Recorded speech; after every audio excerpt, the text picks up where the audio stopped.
సాక్షాత్తు స్వర్గీయ వంగవీటి మోహన్ రంగా, స్వర్గీయ వంగవీటి రాధ, వీళ్ళకి సంబంధించినటువంటి ఎవరైతే ఆ రోజు నిందితులు ఉన్నారో, పర్టికులర్ గా రంగా గారి యొక్క హత్యలో నిందితులు ఎక్కడ ఉన్నారండి ఇప్పుడు ఈ రోజు? ఏ పార్టీలో ఉన్నారు? ఇప్పుడు ఇందాక ప్రెస్ మీట్ లో ఒక పక్కన రంగా గురించి మాట్లాడుతూ ఉంటే, ఆ మాట్లాడేటువంటి వ్యక్తి పక్కనే ఆ రోజు రంగా గారి హత్యలో నిందితులుగా ఉన్నటువంటి అవినాష్ ఎక్కడ ఉన్నాడు? అంటే వాళ్ళు మాట్లాడుతూ ఉంటే చాలా నిజంగా దెయ్యాలు వేదాలు వల్లిస్తుగా ఉన్నటువంటి పరిస్థితి.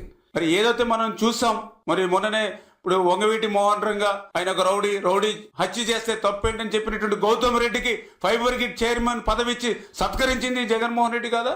ఏ ముఖం పెట్టుకుని ఏ రకంగా వంగవీటి మోహన్ రంగా మాట ఉచ్చరించడానికి కూడా, మాట్లాడడానికి కూడా ఈ యొక్క వైఎస్ఆర్సీపీ పార్టీకి ఎక్కడ హరవుతుందండి? ఆ రోజు రంగా గారిని హత్యకి ప్రతిఫలంగా మరి యొక్క దేవినేని నెహ్రూ గారికి కోట్ల రూపాయలు విలువ చేసినటువంటి భూములు హైదరాబాద్ లో కట్టబెట్టింది వైఎస్ రాజశేఖర రెడ్డి కదా.